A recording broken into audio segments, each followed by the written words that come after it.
பண்ணிட்டேன் என் லைஃப்ல. இப்போ வரைக்கும் ஒரு செகண்டும் நான் அதை நினைச்சு ரொம்ப ஃபீல் பண்றேன். அன்னைக்கு நைட்டு நான் அந்த டிசிஷன் எடுக்காம இருந்திருக்கலாம்னு சொல்லிட்டு போயிட்டேன். நான் போனா அவங்க வீட்லயுமே வந்து சேர்த்துக்கல. ஃபுல்லா அவனோட அங்க இங்கன்னு கோவில் சாப்பிடாம தூங்காம ட்ரெஸ் மாத்தாம ஃபுல்லா சுத்திட்டு நான் போட்டு நான் அந்த ட்ரெஸ்ஸோடவே நான் இருந்திருக்கேன். ஃபுல்லா அவ்வளோ கோவம், அவ்வளோ வலிக்குது, பைத்தியம் பிடிச்ச மாதிரி இருக்கு.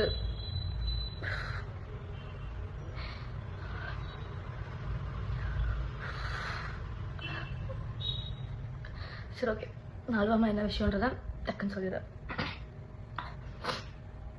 நான் ஆதின்னு ஒருத்தனை லவ் பண்ணேன், மேரேஜ் பண்ணேன். மேரேஜ்னா ப்ராப்பர் மேரேஜ் கிடையாது, ரெஜிஸ்டர் மேரேஜ் பண்ணேன். எல்லாரையும் கூப்பிட்டு வச்சுட்டு அப்படிலாம் நான் பண்ணல. நான் வீட்டை விட்டு வந்துட்டேன். அவனுக்காக என் ஃபேமிலி, ஃப்ரெண்ட்ஸு, அப்பா, அம்மா, தம்பி எல்லாருமே விட்டுட்டு நான் போயிட்டேன். அவன் ஒரே ஒரு ஆளை நம்பி நான் போயிட்டேன். அது போகிறதுக்கு முன்னாடியே சார் வந்துட்டு நல்லா இதுன்னு பேசினாரு. பிஸ்னஸ் பண்ண போகிறேன், அதை பண்ண போகிறேன்னாரு. நான் அவனை ரொம்ப நம்பிட்டேன். ஐயோ லவ் பண்ணுற பையன், இனிமேல் இவன் மட்டும்தான், நம்ம லைஃப்பில் வேறு யாரும் வரக்கூடாது, இவன் தான் அப்படின்ட்டு இருந்தேன். அப்போது அவன் பேசுனதெல்லாம் நம்பி அவன் இது ஆயிடுச்சு, லாஸ் ஆயிடுச்சு அப்படின்னு அடிக்கடி சோகமாக உட்காருவான். நான் பைத்தியக்காரி மாதிரி நான் போட்டிருந்தது எல்லாத்தையும் எடுத்துகிட்டு போய் கொடுத்துட்டேன் அவனுக்கு. செயின், கம்பல், நான் போட்டிருந்த ரிங்கு, காலேஜ் படிக்கும் போது எல்லாமே எடுத்துகிட்டு போய் கொடுத்துட்டேன். எல்லாம் எடுத்துகிட்டு போய் கொடுத்துட்டு சார் வந்துட்டு அப்போவே இந்த கேமிங் அது இதெல்லாம் சொல்லி போட்டிருக்காரு. எனக்கு அது தெரியாது. வீட்டில் ஒன்றா நான் ஒன்றுத்துக்கும் காணாமல் போனதுக்கு சாக்கு சொல்லிகிட்டே இருந்தேன். ஒரு கட்டத்தில் தெரிஞ்சு போச்சு. தெரிஞ்சு வீட்டில் தெரிஞ்சு அவனை கூப்பிட்டு திட்டி அடித்து நல்லா பயங்கர அடி வாங்கினான் அவனுக்காக. வீட்டில் அடித்து எல்லாம் பண்ணாங்க. பார்த்தா எடுத்துகிட்டு போய் எல்லாத்தையும் விற்றுட்ருக்கேன் அப்படின்னு சொல்கிறான் என்கிட்டே. நீ மற்றவங்க கிட்ட போய் சொல்லு நடிடா, நான் உன்னை நம்பி தான் நான் கொடுத்தேன், எனக்கே தெரியாமல் அது எப்படி பண்ணேன்னு சொல்லி கேட்டு அது ஒரு பெரிய பிரச்சனை போச்சு.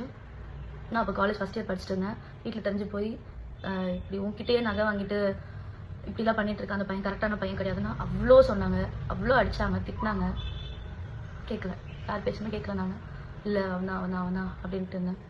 அப்புறம் நம்மளை வந்து பிரிச்சுருவாங்க, நம்ம ஒரு சைன் போட்டுட்டா நம்மளை யாருமே வந்து பிரிக்க முடியாது அப்படின்னு சொன்னான். எனக்கு அப்போ 21 தான் ஏஜ். அப்போ நான் ரொம்ப பெரிய அப்புறம் அவங்க வீட்டில் ஒரு கட்டத்தில் வந்துட்டு சரி ஓகே அப்படின்னு சொல்லிட்டாங்க. போயிட்டு என்னால் அங்கே இருக்க முடியல. ஏன்னா இவன் வேலைக்கு போகல, நான் அவங்க வீட்டில் இருக்கேன். அவங்க வீட்டில் இருக்கவங்க அவங்க வேலைக்கு போயிட்டு வந்துட்டு எங்களுக்கு சாப்பாடு போட்டுட்ருக்காங்க. எனக்கு அது பிடிக்கல. நம்ம போகலாம், நம்மளை பார்த்துக்கலான்னு சொல்லிட்டு நான் கூட்டிகிட்டு வந்துட்டு சென்னைக்கு வா, நம்ம போகலாம், நம்ம வேலை பார்த்துக்கலாம் அப்படின்னு சொல்லிட்டு. அதுக்கு முன்னாடியே நான் ஸ்கூல் காலேஜ் நான் 10th படிக்கும் போதுலேருந்து மாடலிங்கு, ஷார்ட் ஃபிலிம்னு 10th படிக்கும் போதுலேருந்து நான் எல்லாமே பண்ணியிருக்கேன். நான் 10th +1 படிக்கும் போது வெப் சீரிஸ் பண்ணியிருக்கேன். அப்பத்துலேருந்தே எனக்கு இதுதான் நம்ம பண்ண போகிறோம் அப்படின்றது மைண்டில் இருந்துச்சு. காலேஜ் படிக்கும் போது நிறைய ஆப்பர்ச்சுனிட்டிஸ் வந்துச்சு. ஆனால் அம்மா வந்துட்டு இப்போதைக்கு நீ பண்ணாத, டிகிரி முடின்னு சொன்னதால நான் எதுவுமே பண்ணவே இல்லை. நான் அப்போ வந்ததுக்கப்புறமா தான் இந்த மாதிரி சீரியல் சான்ஸ் கிடச்சிது. சீரியல் பண்ணேன், நைட்டு பகல்னு சின்ன மருமகளுக்காக நான் அவ்வளோ கஷ்டப்பட்டிருக்கேன். நான் என்னோட எஃபர்ட் ஃபுல்லாக போட்டு நான் வந்துட்டு அதில் ஏதோ அது எனக்கு தெரியாததெல்லாம் தெரிஞ்சுக்கிட்டு நடிக்க தெரியல அது இதுன்னு வந்துச்சு. கான்ட்ரவர்சி எல்லாம் எல்லாத்தையும் தாண்டி இப்போது ஏதோ சின்ன மருமகள்ன்ற ஒரு நல்ல சீரியலில் நான் இருக்கேன். அது பிகினிங் ஸ்டேஜ்லேருந்தே இவன் கூட இருக்கான். ஆனால் இவன் எதுவுமே பண்ணல. நான் மட்டும் தான் வீட்டில் வேலைக்கு போயிட்டு இருந்தேன். எங்ககிட்ட ஒன்றுமே கிடையாது. கொஞ்சம் கொஞ்சமாக வீடுன்னு போய் எல்லாமே ஒரு பொருளாக வாங்கி ஒரு ப்ராப்பர் வீடாக எல்லாமே அப்படி ஃபுல்லாகவே ரெடி பண்ணது எல்லாமே நான் ஒருத்தி வேலைக்கு போனதுனால மட்டும்தான். நான் நைட்டு பகல்னு கஷ்டப்பட்டு அந்த காசெல்லாம் நான் உனக்கு தான் செலவழிச்சிருக்கேன். ஏன்னா நீ எனக்கு வேணும், உனக்காகன்னு இந்த 2.5 வருஷம் நான் சீரியல் போனது ஃபுல்லாக நான் உனக்கு தான் கொடுத்துருக்கேன். அது நான் ஒரு நாள் கூட நான் ஏண்டா அப்படின்னு நான் சொல்லி நினச்சதே இல்லை. நான் உனக்கு அவ்வளோ உண்மையாக இருந்தேன். அதுவும் போனதுக்கு அப்புறமா தான் இந்த மாதிரி கேஸ் இருக்குன்னு சொல்லி சொன்னேன். சரி ஓகே, ஃபியூச்சரில் அது நமக்கு பிரச்சனை இருக்கக்கூடாதுன்னு நான் அந்த கேஸை வந்துட்டு திருப்பி இது பண்ணி சரி பண்ணணும்னு சொல்லி அந்த கேஸ்க்காக எவ்வளோ கடன் வாங்கி எவ்வளோ கொடுத்துருப்பேன். இப்போ வரைக்கும் நான் அந்த கடனை கட்டிக்கிட்டு இருக்கேன்டா. ஆனால் அசல்ட்டா நீ வந்து பேசிட்டு போற, எனக்கு புரிய மாட்டேங்குது. நீ என்ன தைரியத்துலடா சுத்திக்கிட்டு இருக்க?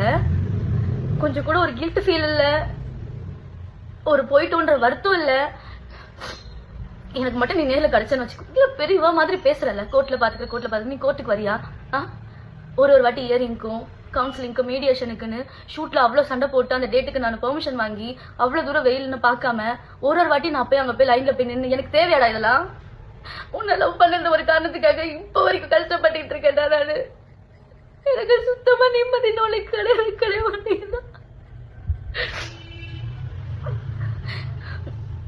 நான் வந்துட்டு குழந்தை சாக்லேட் கொடுத்து என்ன சமாதானப்படுத்துறீங்க வீடியோ போட்டு. என் பெர்மிஷன் இல்லாமல் எப்படா நீ போடுவேன்? அந்த ஒரு வீடியோ ஃபோட்டோ எடுத்தது எல்லாமே நான் தான். நான் உன்னை நம்பி தானே இருந்தேன், உன்னை நம்பி தானே அந்த ஃபோட்டோஸ் எல்லாம் எடுத்தேன். எப்படி என் பெர்மிஷன் இல்லாமல் உங்ககிட்ட ஃபோனும் இல்லாமல் எப்படி அந்த ஃபோட்டோஸ் நீ எடுத்த? உனக்கு ஃபோனில் எல்லாமே தெரியும். உன்னோட பிரெயினை எந்த மாதிரிலாம் யூஸ் பண்ணணுமோ அதுக்கெல்லாம் யூஸ் பண்ணாமல் இப்படி சில்லறத்தனமான வேலைக்கெல்லாம் யூஸ் பண்ணி ஃபோட்டோஸை ஃபுல்லாக எடுத்து அதை ஃபுல்லாக போட்டு ஒரு சிம்பத்தி கிரியேட் பண்ணி ஸ்வேதாவோட புருஷன். நல்லா இருக்குல்ல உனக்கு இந்த டைட்டில்? சீ, வெக்கமா இல்லை உனக்குலாம்? நீ யாரு? உன்னை யாருக்காச்சும் தெரியுமாடா? நீ வேலைக்குன்னு ஒன்று போயிருக்கியா? ஒரு ரூபாவோட அருமை தெரியுமாடா உனக்கு? நீ வேலைக்குன்னு ஒன்று போய் கஷ்டம்னா என்னன்றதை பார்த்து அந்த ஒரு ரூபாவை நீ வந்து பார்த்துருந்தீங்கன்னா இன்னைக்கு இப்படியெல்லாம் உட்காந்து பண்ணிட்டு இருக்க மாட்டேன். எவ்வளோ பேரோட ஏமாத்திட்டு இருக்க. அதாவது என்னன்னா, நீ இவ்வளோ பேர் ஏமாத்தின எனக்கு அது தெரிஞ்சிச்சு, நான் அது வந்து வெளியே வந்துட்டேன், டிவோர்ஸ் கேஸ் கொடுக்குறேன், எல்லாம் ஓகேடா. வந்ததுக்கு அப்புறமாவும் திருந்தாம இப்போ வரைக்கும் எவ்வளோ பேர் ஏமாத்திக்கிட்டு இருக்கடா. ஏண்டா ஜூனியர் ஆர்டிஸ்ட் வச்சு பேசுறாங்களா? அதாவது நீ யாரை வேணாலும் ஏமாத்தலாம், எத்தனை வாட்டி வேணாலும் ஏமாத்து, ஒரு நாள் நீ மாட்டுவேன்னு உனக்கு தெரியாதா? எனக்கு புரிய மாட்டேங்குது, நீ என்ன தைரியத்துல சுத்துற? அதுவும் நான் சத்தியமா உங்க அம்மாவெல்லாம் நான் அவ்வளோ நம்பினேன்டா. நான் அவங்கள என் ஃபேமிலி மாதிரி பார்த்தேன்டா. நான் வந்துட்டேன், சரி, யாராவது ஒருத்தர் எனக்கு ஃபோன் பண்ணி பேசுறீங்களா, இல்ல நீ என்ன சமாதானப்படுத்தணும்னு ஏதாவது ஒரு ஸ்டெப் எடுத்து வச்சியா? உட்காந்துட்டு ஒரு இதுல இன்டர்வியூ கொடுத்துட்டு இருக்கு, என்கிட்ட பேசுறா. என்கிட்ட பேசினியாடா நீ? அப்போ ஏன் நான் எங்க ஷூட்டிங் போறேன் என்ன பண்றேன் உனக்கு தெரியாதா? என்கிட்ட வந்து பேசினியா நீ? உங்க வீட்டுக்கு ஒரு ஃபோன் கூட எனக்கு வரலடா. நான் வரும்போது கூட உங்ககிட்ட நான் எங்க வீட்டுக்கு கூட தெரியாம உங்ககிட்ட பேசிட்டு வந்தடா. லாஸ்டா நான் வரும்போது எப்படிடா உனக்கு இப்படிலாம் பண்ண தோணுது? நீலாம் மனுஷனே கிடையாதுடா. எக்ஸ் ஒய்ஃப் சொல்லக்கூடாது, ஓ ஒய்ஃப் நானு. டேய், நீ வேணான்னு சொல்லிட்டு நான் டிவோர்ஸ் வரைக்கும் வந்துட்டு இருக்கேன். என்னாலும் பரவாயில்ல, இது என்ன எக்ஸ்ட்ரீம் போனாலும் பரவாயில்ல, என்னாலும் பரவாயில்லன்னு சொல்லிட்டு நான் இப்போ வரைக்கும் அதுக்காக ஃபைட் பண்ணிக்கிட்டு இருக்கேன்டா. நீ வேணான்னு சொல்லிட்டு நான் ஃபைட் பண்ணிக்கிட்டு இருக்கேன். உனக்கு அது தெரியுதா? எனக்கு நீ வேணாம், எனக்கு உன்ன பிடிக்கல. இப்படி ஒரு கேவலமான ஜென்மம் என் லைஃப் பார்ட்னரா எனக்கு தேவையில்ல. அதுக்கு என்ன கெட்ட பேர் வந்தாலும் பரவாயில்ல, என்ன ஆனாலும் பரவாயில்ல. இது வரைக்கும் நீ பண்ணாதது ஒன்றும் புதுசா பண்ண போறதில்ல. உங்கள்கிட்ட என்ன இருக்கோ, என்ன ப்ரூஃப் இருக்கோ, என்ன நீ பண்ண முடியுமோ பண்ணு, சரியா? எல்லாத்துக்குமே நான் ரெடியா இருக்கேன். ஆனா நீ இப்போ வரைக்கும் திருந்தாம எல்லாரும் இன்னும் ஏமாத்திக்கிட்டு இருக்க பாத்தியா? அதெல்லாம் பார்க்கும் போதெல்லாம் என்னால முடியலடா. ஐயோ கடவுளே. அப்புறம் நீங்க பாக்குறவங்க எல்லாருக்கும் ஒரு விஷயம் சொல்றேன். சார் அந்த இன்டர்வியூல ஒரு இன்டர்வியூல ஒரு கதை ஒன்று சொல்லிக்கிட்டு இருக்காரு. அந்த கதையில எது உண்மை எது போய் நான் சொல்றேன். தாமரமா உன்னை கூப்பிட்டு பாப்பா கேம் விளாடலான்னு சொல்லி கூப்பிடுறாங்களா? அவங்களுக்கு ஏதாவது தெரியுமா? போன்ல இன்ஸ்டாகிராம்ல ஏதாவது தெரியுமா? அந்த கேம் அந்த வெப்சைட் எதுக்குள்ள போகணும்னாச்சும் தெரியுமா? ஆனா நீ அதுல கரைச்சு குடிச்ச வேண்டா. உனக்கு எல்லாமே தெரியும். உன்னை நம்பி அவங்க போனை எதுக்கு உங்ககிட்ட கொடுக்குறாங்க? உன்னை நம்பி தானே கொடுக்குறாங்க. அவங்களுடைய account number, ATM card password எல்லாமே உனக்கு தெரியும். அவங்க இன்ஸ்டாகிராம் ஐடி, அதுக்குள்ள ஒரு இதுக்கு என்னென்ன பாஸ்வேர்டு வச்சிருக்காங்க எல்லாமே தெரியும். எல்லாத்தையும் ஈஸியா மாத்திடுவேன். நீ தான் ஒரு 5 நிமிஷம் போனை வாங்கிட்டு எல்லாத்தையும் முடிச்சு விட்டுருவியே. அவங்க வந்து உன்னை கூப்பிட்டு கேம் விளையாடி ஃபர்ஸ்ட் டே அவங்க வின் பண்ணாங்க, செகண்ட் டே நீங்க வின் பண்ணீங்க, அப்புறம் லாஸ் ஆயிடுச்சு. என்னடா கதை சொல்ற? வேற நல்ல கதை எழுதிட்டு வாடா. ஏண்டா நீ ஒருத்தர் சொல்லாம அவங்களுக்கு தெரியாதுடா எதுவுமே. எனக்கு தெரியும். நான் அவங்ககிட்ட சொல்லியிருக்கேன். இந்த விஷயம் உனக்கு கூட தெரியாது. நான் உங்ககிட்ட சொல்லியிருக்கேன், முன்னாடியே சொல்லியிருக்கேன். இவன் முன்னாடி அந்த மாதிரி கேம் விளையாடி தந்திருக்காமா, அது எனக்கு ஒரு வாட்டி தெரிஞ்சு நான் சண்டை போட்டு அன்னில அதுக்குள்ள போகவே கூடாதுன்னு சொல்லி நான் சொல்லியிருக்கேமா அப்படின்னு நான் அதை பத்தி சொல்லியிருக்கேன். கோவா போனப்போ அந்த விஷயத்த வந்து உண்மை போலாமா பாப்பான்னு கேட்டதுக்கு நான் அவங்கள ஸ்டாப் பண்ணேன். அப்படி இருக்கவங்க வாப்பா வாப்பான்னு சொல்லி உன்னை கூப்பிட்டு போய் வாப்பா வாப்பான்னு கேம் விளையாடினாங்களா? ஆதி போதும் ஆதி, ஸ்டாப் பண்றா. எவ்வளோடா பண்ணிக்கிட்டே இருப்ப நீ? ஒருத்தரோட பாவம் வாங்கிட்டே இருக்கடா, இன்க்ரீஸ் ஆயிட்டே இருக்குடா. இவ்வளவு பேரோட பாவம் இருந்தா நீலாம் வாழவே முடியாதுடா. நீ எவ்வளவு நீ இதுல வர நல்லது பண்ணி அந்த பாவத்தால கழிச்சுக்கிறியா அப்படின்னு அதை சொல்றியாமே? இப்படி பண்ணா நீ இப்படி பண்றதே இப்படி பண்ணா சரியாயிடுமாடா? நீ அதுக்கு திருந்தணும்டா நீ ஆனா திருந்தாத ஜென்மமா இருக்கியே. எப்படி நாங்கெல்லாம் வந்துட்டு ஒண்ணு வச்சு ஃபேமஸ் ஆயிட்டு இருக்கோம்.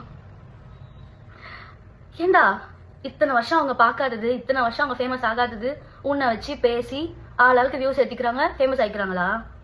சரி, நீ ஒருத்த வரல, அவங்க என்ன பண்ணிருப்பாங்க? நீ சோஷியல் மீடியால நீ ஒருத்த வரல, ஸ்வேதா புருஷன்னு சொல்லிட்டு எங்கேயும் போய் சொல்லாம இருந்தா அவங்க என்ன பண்ணிருப்பாங்க?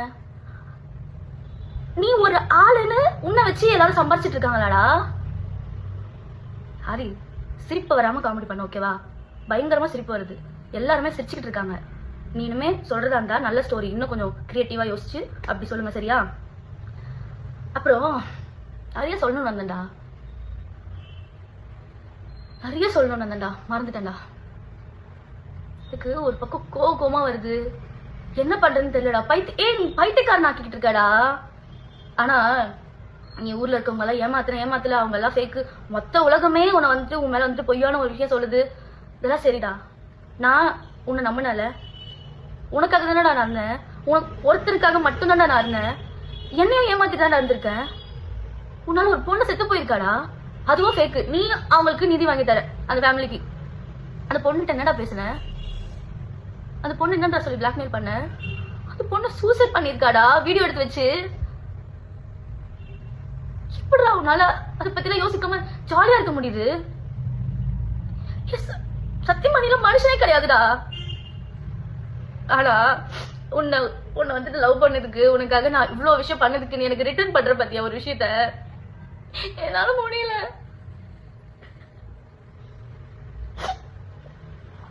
என்னால நிம்மதியா வேலை பார்க்க முடியல. எங்க போனாலும் நிம்மதியா இருக்க முடியலடா. என்ன ஃபாலோ பண்றியா, போனை ஹேக் பண்றியா, யார் யாருக்கும் என் கான்டாக்ட்ல இருக்கவங்களா மெசேஜ் அனுப்புறியா?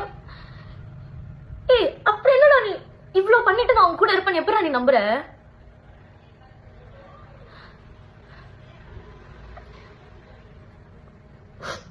என்ன அட்லீஸ்ட் நிம்மதியா விடுடா. இந்த பாரு, என்ன ஆனாலும் பரவாயில்ல, நான் இதை வேளாண் டிசைட் பண்ணிட்டு வந்திருக்கேன். நான் உனக்கு குழந்தை கிடையாது. சுத்தி இருக்கவங்க எல்லாரும் சொல்றத சரிங்க தலையாடிட்டு பண்றதுக்கு. உன் கூட நான் 2 வருஷம் குப்பை கொட்டிருக்கேன்டா.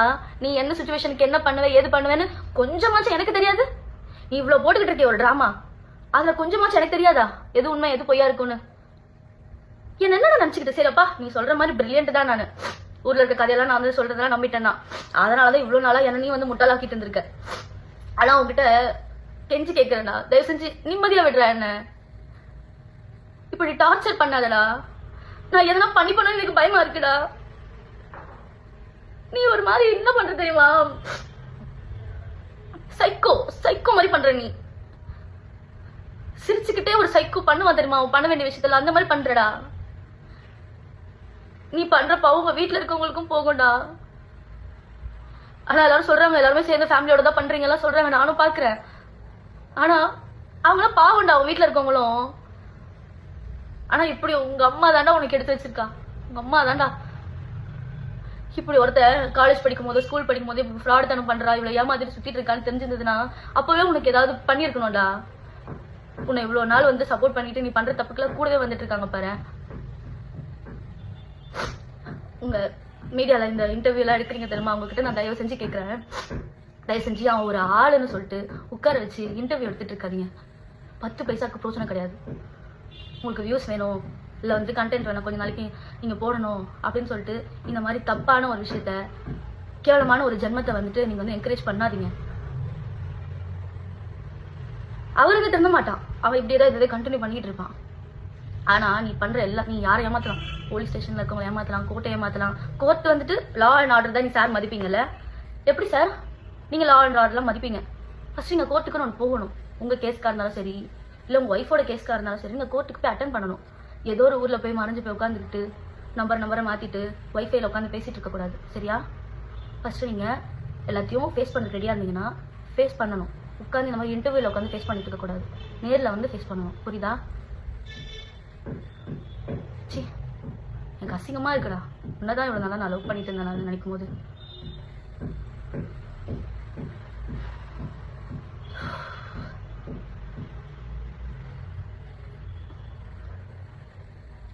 நான் இப்படி ஒரு விஷயத்த பண்ணவே கூடாதுன்னு இருந்தேன். நீ என்னால பேசிட்டு போ, உனக்கா வந்து தெரியும் நம்ம பண்ணிட்டே இருக்கோம், தப்பு பண்ணிட்டே இருக்கோம்னு சொல்லி என்னைக்காச்சும் ஸ்டாப் பண்ணுவேன், நிப்பாட்டுவேன், திருந்துவேன் அப்படின்னு நினைச்சிட்டு இருந்தேன். என்ன திருந்தவே மாட்டேன். அதனால இன்னைக்கு நானே ஓகே, நீ என்னடா சொல்றது, நானே சொல்றேன், என்ன வேணாலும் பண்ணிக்கோ, சரியா? ஆனா நான் உன்னால ரொம்பவே மென்டலி அஃபெக்ட் ஆயிருக்கேன். நீ மென்டலா கிட்ட இருக்கடா. என்ன உன்னால பைத்தியம் பிடிக்குதுடா எனக்கு. நான் நல்லா தூங்க எத்தனை நாளாச்சு தெரியுமா உனக்கு? நான் சரியா சாப்பிட மாட்டேங்கிறேன், தூங்க மாட்டேங்கிறேன், வெயிட் போட்டுட்டு போகுது நான் சரியா சாப்பிடாம. என்னால ஃபுல் ஃபோக்கஸ்டா ஒரு வேலையை பண்ண முடிய மாட்டேங்குதுடா. நீலாம் மனுஷனா இருந்தா உனக்கு தெரியும் ஆப்போசிட்ல இருக்கவங்க ஃபீலிங்ஸ் எப்படி இருக்கும், அவங்க ஃபீலிங்ஸை மதிக்கணும்னு உனக்கு தெரியும். நீலாம் மனுஷனே கிடையாதுடா. உனக்கு சாப்பாடு போட்டவங்களையும் நீ பேசுவ. ஏண்டா வாய்க்கு சம பேசுற எல்லார பத்தியும். தாமரமா இன்னைக்கு அவன் என்ன பேசிட்டு போட்டேன்டா, உன்னை பத்தி தப்பா கூட சொல்லிட்டு போட்டோம். உனக்கு மனசாட்சின்னு ஒண்ணு இருக்கும்ல, அவங்க எத்தனை நாள் நமக்கு யார் மேல அதப்போ அவங்க கூட நின்று இருக்காங்க, நமக்கு சாப்பாடு போட்டிருக்காங்க. அதெல்லாம் உனக்கு அவனை பத்தி பேசும்போது வாயில வரும்போது ஒரு வாட்டி கூட உனக்கு தோணாதாடா?